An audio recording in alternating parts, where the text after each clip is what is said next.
때와 때에 대한 이야기, 기한에 대한 이야기를 굉장히 중요하게 생각합니다. 예수께서 이 땅에 오셨을 때 부활하셨어요. 천국 가기 직전입니다.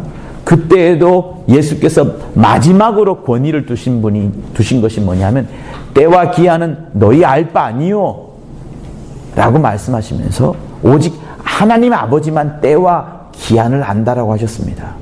우리가 여러 가지 부분에 있어서 하나님의 속성을 생각할 수 있어요. 권능, 지혜, 무소부재 여러 가지가 있겠지만 저는 이 때에 대한 부분, 기한에 대한 부분을 굉장히 많이 기도합니다. 전도서 3장에 보면 여러분 아마 충분히 여러분 읽어보셨을 것인데 사랑할 때가 있고 죽을 때가 있고 피를 뿌릴 때가 있고 뭐뭐 할 때가 있고 하면서 계속 때에 대해서 나오는 장면이 전도서 3장이거든요. 일하는 자가 그 수고로 말미암아 무슨 이익이 있으랴 라고 하면서 찾을 때가 있고 잃을 때가 있고 돌을 던져버릴 때가 있고 죽일 때가 있고 죽을 때가 있고 세울 때가 있고 때 계속해서 때에 대해서 나옵니다. 여러분 때라는 것은요 반드시 어떤 시간이 있고요 그 시간이 딱 익어야지 진행이 됩니다. 많은 사람들은 내가 지금 통성으로 기도하고 막 간구하면 하나님이 당장에 응답을 주신다고 생각하는데 절대로 그러지 않습니다. 그거는 주인이 누구냐? 기도하는 사람이 주인이 되어버린 거예요. 근데 우리는 기도는 내가 해야 되는 것이지만 그 기도를 따라서 시행하시고 그 기도를 따라서 역사하시는 분은 하나님이시고 역사를 마침내 하심으로 인하여서 영광을 받으신 분도 하나님이시라는 것을 우리는 알고 있습니다. 우리가 기도하면 예수께서 시행하시잖아요. 시행하시고 이루어지면 그것이 하나님께 영광이 들려드는 것이 기도의 하나의 흐름인데 많은 사람들이 또 교회 내에서도 한국교회 여러 교회 내에서도 열심으로 기도하여서 응답을 따내는 것 이거는 굉장한 것으로 생각합니다만 사실은 그렇지 않습니다. 우리의 최고 기도는 뭔지 아세요? 내가 내 기도에서 응답받는 것은 별로 의미가 없습니다. 왜? 육체를 채우는 것밖에 안 되는데요. 최고의 기도는 뭐냐? 하나님의 어깨 위에 타는 거예요. 하나님의 길 위에 들어앉아 있으면 됩니다. 여러분 반드시 이루어질 하나님의 약속은 뭡니까? 주님이 이 땅에 오신다는 거거든요. 그거 기도하면 100% 응답받습니다. 근데 우리 대부분들은 이 땅의 것을 구하는 사람들이 굉장히 많아요. 심지어 우리 부모를 구원해 달라는 것도 때가 있습니다. 기한이 있습니다. 내가 열심히 낼 수도 있겠지만 그때 잘못 열심히 내게 되면 여러분 성령 받는 거 억지로 성령 받게 해서 그냥 할렐루야 여러 번 반복하게 해서 방언 터졌다.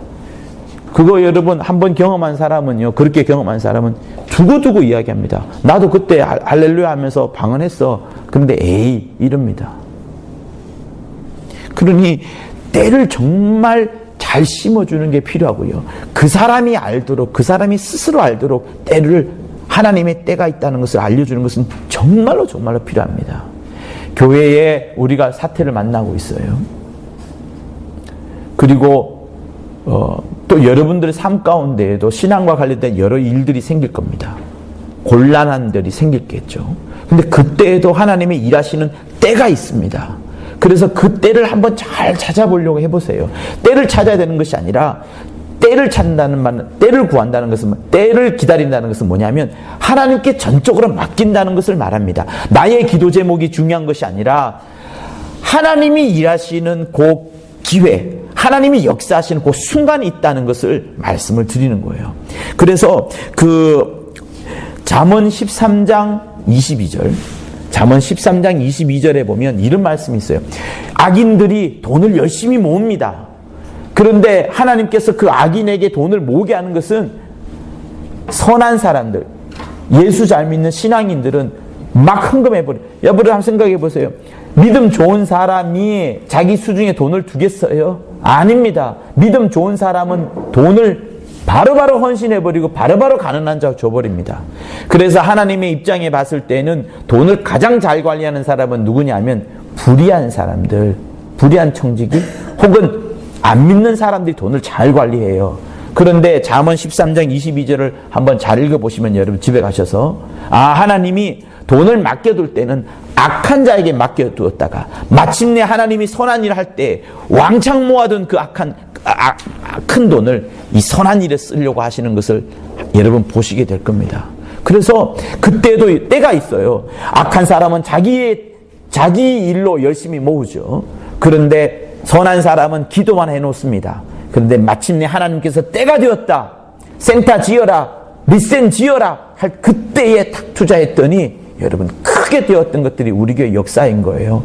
그래서 우리는 내가 열심히 하는 것보다 하나님의 때를 잘 찾아가는 것들이 필요합니다.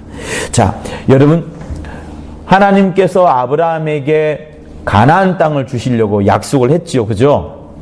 아브라함에게 너에게 가나안 땅을 줄 것이다 말씀했습니다. 근데 아브라함에게 약속했는데, 물론 아브라함 후손에게도 약속했지만 그 약속이 이루어진 것은 몇 년 뒤에요? 430년이 걸렸습니다. 하나님께서 혹시 우리에게 이렇게 말씀할 수 있어요. 내가 베레아 하나님의 의도를 시몬을 통해서 한국 땅에 줬다. 그동안에 제대로 영적인 운동을 한 신앙운동이 없었다. 그동안에 하나님의 이름을 예수라고 말했던 신앙운동은 전혀 없었다. 하나님의 의 다 말했지만 대부분의 그 의는 공의에 대해서 말했을 뿐이지 그 하나님의 의가 예수라는 것에 대해서 그토록 강조한 운동이 베레아 운동 외에는 없었다. 여러분, 이게 베레아 운동의 핵심이거든요. 하나님의 이름, 하나님의 의, 영적인 거, 신분주의인 거. 이 정도가 아마 가장 베레아 운동의 핵심일 겁니다. 그런데 하나님께서 이래 말씀할 수 있어요. 내가 베레아 운동, 이렇게 중요한 베레아 운동을 온 세계에 퍼뜨리기 위해서 1000년이 걸린다면 많은 사람들이 낙심할 겁니다. 그래서 하나님은 아브라함에게 미리 말해주지 않는 거예요. 430년 뒤에 이것이 이루어질 것이다 말하지 않고 하나님은 1년, 2년, 10년이 흘러가면서 때를 보십니다. 보세요. 아브라함의 자손들이 몇 명이겠어요? 100명, 200명, 300명. 많아봐야 300명도 안 될 터인데 야곱의 자손이 12명. 그죠? 12명밖에 되지 않지 않습니까? 그 12명의 자손이 애굽 땅에 가나안 땅에 들어가 봐야 바로 그 자리에서 죽을 겁니다. 그래서 일부러 하나님께서는 애굽 땅에 심어놓고 430년 동안에 기다리게끔, 그래서 수가 커지게끔 한 거예요. 그리고 이제 애굽에서 끄집어냅니다. 끄집어냈는데 40일이면 들어갈 만한 땅을 엄청난 시간이 걸리도록 한 세대가 넘어서 갈 때까지 또한 묵혀두십니다. 하나님은 어떻게 보면 참 잔인해요. 약속을 주었지만 그 약속을 당장 이루어주지도 않고, 그러니까 우리는 늘 물어봐야 되냐? 항상 오늘도 내일도 항상 하나님과 함께하는 그것을 늘 기대해야 되죠. 언제 때가 이룰지 알 수 없지만 그저 하루하루 순종하고 기다리며 인내하는 마음이 우리에게 절대적으로 필요한 겁니다. 그래서 430년 동안에 기다리게 한 다음에 애굽 땅에서 나오게 했어요. 광야에 머물르게 했는데 광야에서 빨리 들어가게 하면 얼마나 좋겠어. 그런데 성경은 놀라운 말씀이 있습니다. 무슨 말씀이냐 그러면 창세기 15장 16절에 너의 15장 16절요. 내 자손은 4대 만에 이 땅으로 돌아오리니, 애굽 땅에서 돌아와요. 그때에 아모리 족속의 죄악이 아직 관영치 아니함이라 하시더니. 그러니까 보세요. 4대 만에 다시 가나안 땅으로 들어옵니다. 들어오는데 하나님은 또 뭘 보시냐면 이스라엘 사람들이 준비가 된 것을 먼저 보는 거예요. 베레아 사람들이 온 세계를 교구화하는 것이 준비가 됐느냐 안 되느냐, 시몬이 혼자뿐이느냐 아니면 수많은 시몬이 있느냐 보시는 겁니다. 여러분, 오늘 주보의 시몬을 김기동으로만 생각하면 여러분 정말로 틀린 겁니다. 그건 개파가 하는 짓이에요. 시몬이 말하는 시몬은요, 정말 김기동 목사님이 영적인 사람으로 만들어가고 싶은 사람, 그리고 그동안에 자기를 통해서 일해왔던 하나님, 그 하나님의 객체인 것이지 연약할 수도 있고 욕심이 있을 수도 있고 잠도 자야 되고 그런 연약한 인간으로서의 김기동을 말하는 것이 아닙니다. 정말 하나님의 많은 사랑을 받는 그 김기동. 그래서 하나님의 역사가 막 나타났던 김기동. 수많은 사람이 막 살아나고 병을 고치던 그 김기동을 말하는 거예요. 다시 말하면 여러분들이 하나님 앞에 정말 보여주고 싶은 여러분의 영혼 있죠.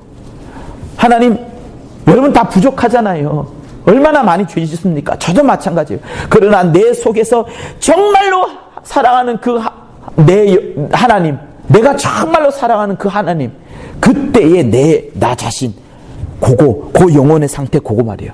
그게 김기동 목사님에게는 시몬인 겁니다. 그때 하나님이 일하셨고 그때 많은 응답을 주신 거거든요. 그래서 이 주보에 나오는 시몬은 김기동 목사 그 자체를 말하는 것이 아니고 정말 하나님의 뜻대로 살아가는 그걸 말하는 그 자이기 때문에 시몬이 단 한 명으로 끝난다. 여러분, 그럼 하나님께서 촛대로 옮기실 거예요. 또 다른 누군가를 세우실 겁니다. 그래서 우리가 알아야 될 것은 뭐냐면 때라는 것이 있어요. 이스라엘족 아브라함의 자손들이 430년이 된 만에 큰 수를 이루게 되었고, 그때에도 큰 수를 이뤘으니까 가나안 땅으로 들어가면 되는데 일부러 하나님께서 40년간 묶어두셨고요. 묶어두셨으면서도 또 뭘 보느냐, 이 아모리 족속이, 다시 말하면 가나안 족속이 죄악이 충만할 때까지. 왜? 하나님은 죄악이 없으면 처벌하지 않거든요. 심판하지 않거든요. 죄악이 있을 때야 그때 심판을 하시는 겁니다. 그래서 하나님께서 그냥 쳐들어가라, 십자군처럼 그냥 쳐들어가라 하지 않고 이쪽 족속에게 죄악이 있을 때 마침내 하나님의 약속이 딱 이루어지는 거예요. 그래서요, 우리는 굉장히 무서운 신앙을 해야 되는 겁니다. 내가 이것을 차지하는 것도요, 하나님의 말씀이고 약속이라 한다 할지라도 나는 준비가 되었고 때가 됐어요. 그런데 이 사람들이 빼앗길 만한 준비가 되지 않으면 안 되는 거예요. 그러니까 악인이 돈을 많이 쌓아뒀다 할지라도 이 돈이 이제 내 것으로 되는 하나님의 약속을 주었다 한다 할지라도요, 이 사람이 이 돈을 빼앗길 만한 무언가가 있어야 되는 것이 또한 하나님의 역사예요. 하나님은 자비로우시고 인자로우시고 모든 사람에게 해와 비를 주는 자이기 때문에 모든 사람에게 공평합니다. 절대로 하나님을 비난할 만한 그런 일을 하나님은 하시지 않으시는 거예요. 그래서 우리는 이런 큰 흐름 속에 하나님의 일할 때가 있는 겁니다. 이 사실을 누가 알겠어요? 430년이 지나야 되고 또 40년이 지나야 되고 이런 일을 누가 알겠습니까? 우리는 모르는 거죠. 그러니까 어떤 사람이 예언해서 야, 그때 430년 더하기 40년 더하기 그때 갈 거야, 이거 틀린 거고요. 우리는 항상 무엇을 물어야 되냐? 오늘은 하나님의 때입니까?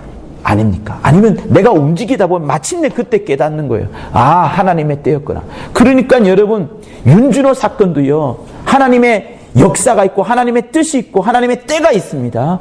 그때까지 내가 뭘 해야 되느냐? 법적인 일을 잘하는 것도 필요하지만 더 해야 될 것은 우리가 더 신령하게, 더 영감 있게, 더 충만하게, 더 말씀 많이 보고 더 많이 기도하고, 시므온이 저렇게 막 통곡하는 것처럼 그렇게 해야 할 때 하나님이 움직이시는 거예요. 하나님께서 우리 법적인 일 많이 한다고 해서 승리를 안겨주겠습니까? 그건 하긴 해야 돼요. 마치 우리가 육체가 밥을 먹어야 돼요? 먹지 말아야 돼요? 대답이 없으시면 저 안 하겠습니다. 제가 양복 입고 설교해야 돼요? 아니면 홀딱 벗고 설교해야 돼요? 맞잖아요. 그건 당연히 해야 되는 거지만 정말로 우리가 해야 되는 것은 말씀을 깊이 들어가게끔 하고 기도하고 영감 있게 전도하고 하는 이것이 우리에게 필요한 겁니다. 자, 우리는 느부갓네살 왕 이야기를 방금 제가 조금 전에 들었어요. 여러분이 필요한 것이라 제가 말씀을 드린 겁니다. 하나님께서 이스라엘을 사랑해요, 사랑하지 않겠어요? 남유다, 북이스라엘 둘 다를 사랑하시겠어요, 사랑하지 않겠어요? 근데 멸망했어요, 멸망하지 않았어요? 누가 멸망시켰어요? 하나님이. 누구를 쓰셨어요? 아수르와 바벨론을 썼습니다. 아수르를 통해서 북이스라엘을 초토화시켰고 바벨론을 통해서 남유다를 멸절을 시켰습니다. 근데 바벨론의 느부갓네살 왕을 하나님이 어떻게 표현했냐면, 여러분이 조금 전에 시작할 때 읽었던 것처럼 처음에 그를 통해서 남유다를 완전히 끝내버리고, 그러니까 이스라엘 나라 자체가 아예 없어졌어요. 완전히 초토화된 겁니다. 사람들이 혼혈이 되기도 하고요. 겨우 살아나면 남유다만 이제 혼혈이 되지 않았죠. 근데 하나님께서 그거에다 뭐라 하시면 내가 너에게 보수를 주겠다. 보수. 그러니까 뭐랄까 상급을 주겠다. reward를 해가지고 상급을 주겠다 이렇게 말씀을 하십니다. 참 신기하죠. 하나님께서 자기 백성을 멸절을 시킬 만큼 멸망을 시켰는데 그런데 그 멸망을 시킨 대상자가 누군가 하면 이방인 왕인데 이방인의 느부갓네살 왕인데 내가 너에게 상급을 주겠다 하면서 애굽을 가져가라 이렇게 약속을 하시는 것이 이 다니엘서와 에스겔서에 나옵니다. 그죠?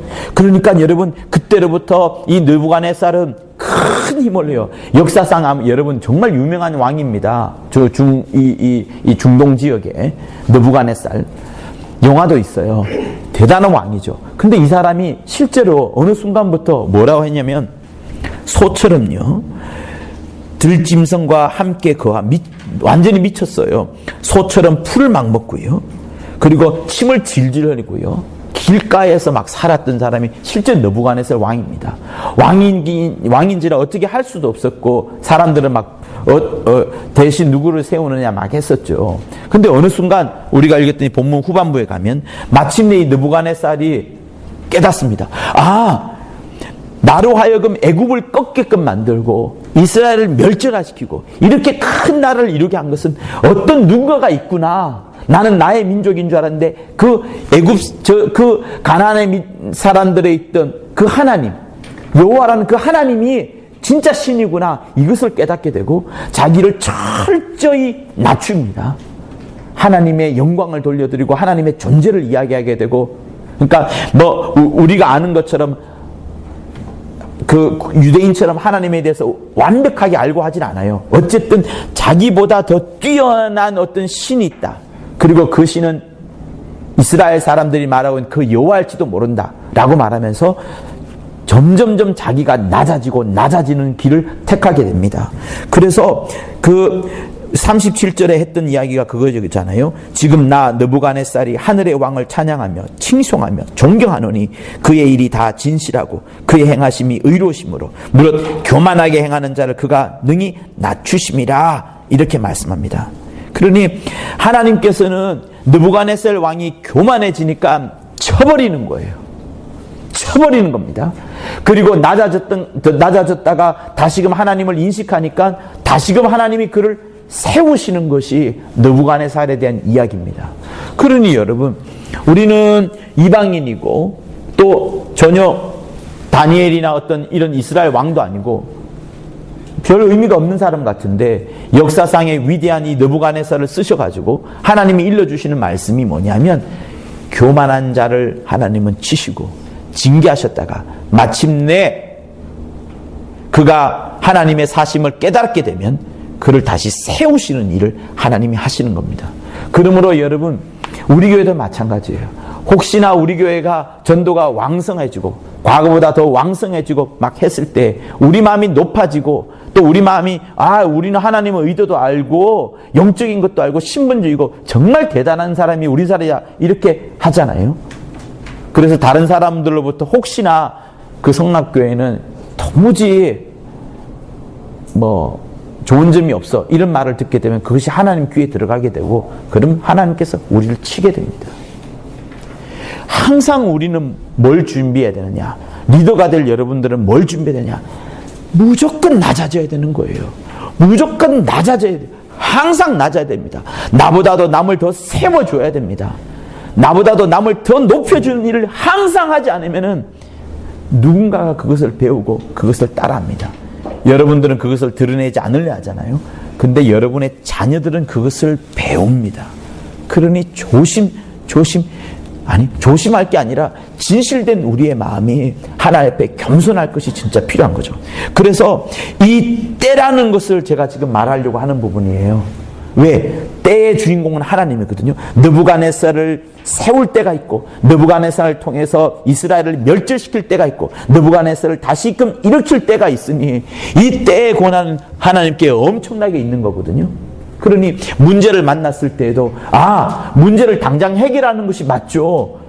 어떤 문제가 생기면 그 문제를 빨리 해결하려고 누구나 다 노력하죠. 근데 그 일이 여러분 하나님께서 뭔가를 하시려고 하는 그 어떤 장치일 수가 있어요. 우리가 교육을 통해서도 배우기도 하지만 성경을 통해서도 배우기도 하지만 사실은요, 내가 어떤 사건을 경험할 때 엄청난 고난과 핍박, 곤란을 당했을 때 사실 더 많은 것을 배웁니다. 그죠? 내 몸에 어떤 아픈 흔적이 있을 때 그 아픔을 이겨내려고, 병을 이겨내려고 오히려 더 운동을 하거나 음식을 먹지 않거나 절제하게 되잖아요. 그것처럼 어떤 사람은 가르치는 것보다, 제가 아무리 이 말을 하더라도 사실은 하나님께서 한번 탁 손가락을 치셔가지고 뭔가를 경험하게 하면 우리가 더 깨달을 수 있습니다. 그래서 저는 한편으로 그 생각도 해요. 우리 교회가 이 윤씨 사태를 만났지만 이때 잘 준비를 하면 감독자가 정말 중요하다는 거, 그리고 예수께서 정죄하지 않는 진리를 그토록 많이 강조하셨다는 거, 율법이 전부 다가 아니요 오히려 율법은 폐하여야 될 것이고 하나님의 그 넓으신 인자함과 사랑이 더 중요하다는 거, 성령의로 이끌려서 생명의 성령의 법이 우리를 지배하는 것이 더 중요하다는 거, 이거 깨달았으면 30년 뒤에 60년 뒤에 다시 이런 일이 생기지 않도록 하나님께서 우리에게 교훈하는 것일 수도 있는 겁니다. 그래서 리더는 역사의식도 충만해야 되고요, 나이 많은 우리만 알아야 될 뿐만이 아니라 이 사실들을 아이들한테 잘 가르쳐 줘야 됩니다. 그래서 신앙생활 열심히 하지 않고 그냥 지금 신길본당 앞에서 노원에서 또 군산에서 몸빵하는 아이들 있잖아요. 우리 젊은이들. 그 아이들이 나중에 어떻게 변할지 우리는 모릅니다. 역사의 현장에 우리는 가보지 않고 기도만 했던 사람과 달리 그들은 몸빵을 했기 때문에 교회를 지킨다는 것이 얼마나 중요하고 감독자를 지킨다는 것이 얼마나 신앙생활에 몇십 년을 흔들어댈 만큼 중요하다는 사실들을 그들은 알기 때문에 오히려 더 열심히 기도하고 더 열심히 할 수도 있는 겁니다. 왜? 그들은 역사를 경험했거든요. 그래서 우리가 우리 아이들에게 좋은 밥 먹여주고 좋은 지식 전해주고 좋은 책 주고 하는 것보다 고생할까 한번 팍 고생시키는 것이 오히려 더 크게 역사시킬 수 있는 겁니다. 그래서 우리에게 지혜가 필요한 것이고요. 유대인들은, 우리는 초등학교에 가면 나, 너, 우리, 선생님, 아버지를 배워요. 근데 유대인들은 뭘 배운지 아세요? 제일 첫 번째 문장이 뭔지 아세요? 우리는 애굽의 노예였다. 그걸 먼저 배웁니다. 그러니 그들의 역사의식이 어떻게 하겠어요? 우리는 애굽의 노예였다. 그때부터 나오고 하나님이 우리를 건지셨다. 하나님이 우리를 살리셨다. 이렇게 뻗어가는 겁니다. 너 배운 사람하고 우리는 노예였다 배운 사람하고 얼마나 큰 차이가 나겠어요. 그래서 여러분, 또다시 여러분에게 부탁드립니다. 여러분의 자녀가 안 되면 손자들에게라도 정말 말씀이 중요하고 기도가 중요하고 이 가장 핵심적인 것이 중요하다는 것을 끊임없이 가르쳐 줘야 됩니다.